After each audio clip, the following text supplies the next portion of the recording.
They're singing happy birthday, you just want to lay down and cry. Not just another birthday, it's 3090Y. I cannot hit the high notes.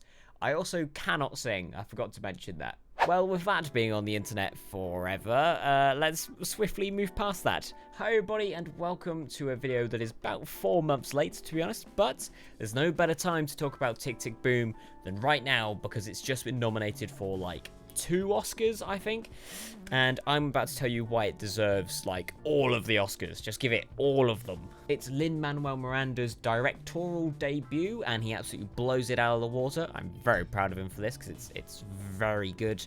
Andrew Garfield as well is absolutely superb in this film, as is everybody else. Yeah, so let's get into it. It tells this true story, apart from some things that Jonathan Larson may have made up, of a struggling artist in New York who finds it hard to balance both his love life, his relationships, his career and his decision making, all whilst battling like this 1 week of having to write a song ready for one of the biggest breaks in his career, this big performance in front of a load of producers. And chaos ensues, as you could imagine. And it makes me cry every time. It's so good. Of course, we're going to start with talking about the music, because yes, this is based off of an original show, but everybody who performs in this film does an amazing job. Andrew Garfield, in every song, apart from the ones that he's not in, just is amazing. His voice is incredible. Who knew he could sing? Well, probably everybody except for me, because that's usually how that goes. And something that I found out literally today is that they actually performed some of these songs live on set as they were capturing them. Especially the song Why, and in the finale, is performed live, and they captured it live. And I love that so much, because not only does that just make the whole thing more impressive from a filmmaking standpoint, but it also adds to that gritty and realistic sort of angle that they're going for this film. If you're trying to make something feel emotional and realistic, then and in the scene it is an impromptu song. Like he finds the piano and starts playing. He's improving the song. So why not sort of like start improving it in real life as you're filming it? It's genius. It adds to the realistic nature of it. And I would love it if more films decided to do this if the time called for it. Like, it's a great idea. Another thing that I love about this film, and it's going to sound quite counterproductive when I say this, is that the color grading is terrible. But I don't mean terrible from a production standpoint. I mean it's made to be terrible. The color grade of this film is quite cold. It's blue. It's gritty, and again, it's realistic. It's realistic of that sort of New York City concrete jungle. Everything is grey. Sort of color theme that they're going for, and it follows the story too. When we get to the numbers in this film, when they start sort of singing about going up in the world and they start singing about like their hopes and dreams, the color grade shifts to that warmer color.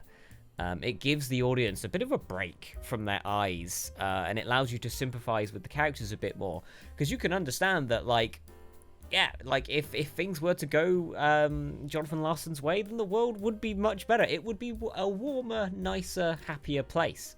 And I love just bringing the audience in on that, and sort of telling a story and getting the audience involved in the film without having to like use dialogue or use action. It's just using color.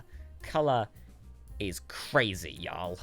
Can't believe I just said that. Even the way this film is shot, and here's where I'm like super proud of Lin-Manuel, is that it's not conventional. As in, this film goes against everything that like I was taught in film school, and for a directorial debut, it's like crazy that Lin-Manuel Miranda would do that. Like, I would expect him to just do everything as you'd expect, but he doesn't. In this film, the way it's shot is there's a lot of wide shots. It's a lot of mid shots. There's not many close-ups, even when characters are talking.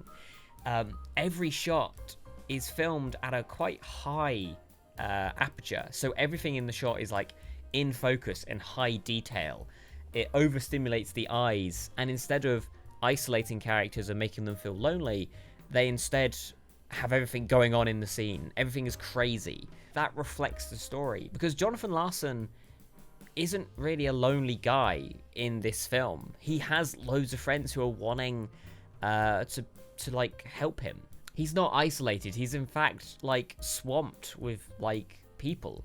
So it would make sense that the shots are not isolating him. They're instead making the scene look crowded, which is so cool. But if I was producing this film, if I was making it, everything would be close-ups, everything would be isolated in the background, because that's what I've been taught looks nice. That's what I've been taught is how you're meant to make your audience feel.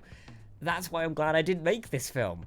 And like, it just makes you think that this is how this movie should have been made. Lin-Manuel Miranda possibly made this film the perfect way. I don't think you could improve on it.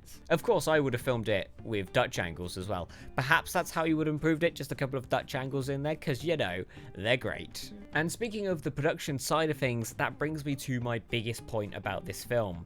This film is nominated for Best Actor, of course, Andrew Garfield, because he absolutely knocked it out of the park, but it's also nominated for Best Editing, and I think it should very much win that. The editing of this film is great, and why is it great? It's because it's stylish, it's subtle, and it's coherent. And when I say it's stylish in the edit, I don't mean sort of Edgar Wright, Guy Ritchie sort of thing.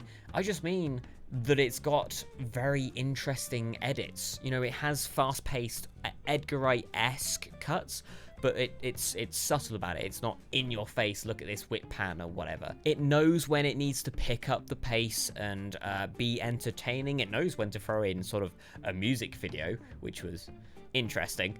And it knows when to slow down for the emotional beats. It is perfect. But most importantly, you could have an imperfect edit, but have it coherent and it still be great.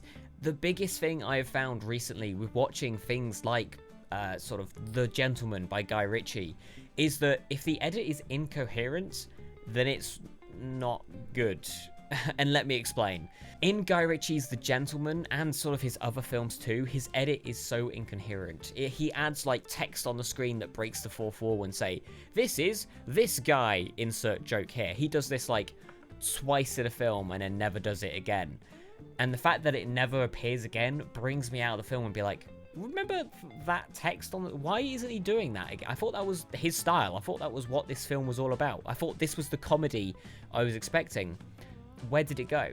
And I'm asking those questions instead of focusing on the narrative. And I wish this lesson was taught in film schools and film studies. If the edit is coherent, it doesn't matter what the edit is, as long as it makes sense and like happens again and again and again, and you have a style. Unless there's a reason for you not having a style, of course, and that's a whole topic for another video. But as long as it is coherent and it is a fun experience and you're not taking your audience out of it, then that is a good film. At least that's what I've found in my own viewing experience and also my editing experience. These videos, and I've produced short films in the past and learned that editing is quite key. I really hope that that made sense and that this absolutely wipes the floor at the Oscars, because it absolutely deserves so. 2021 was an absolute crazy year for Lin-Manuel Miranda, like In the Heights, Encanto, Tick Tick Boom. So I wonder what 2022 holds for him. I hope it's going to be a good year. But thank you so much for watching my absolute ramblings. This was put together quite quickly because I wanted to get it out before the Oscars. So yes, thank you so much for watching and bearing with me. If you haven't seen Tick Tick Boom yet, give it a watch. It is excellent. And if you have, comment down below what you thought, because I would very much like to know what you think. Thank you very much for watching. Comment, like, and subscribe. And can you do me one more thing? Can you have a great day? Thank you.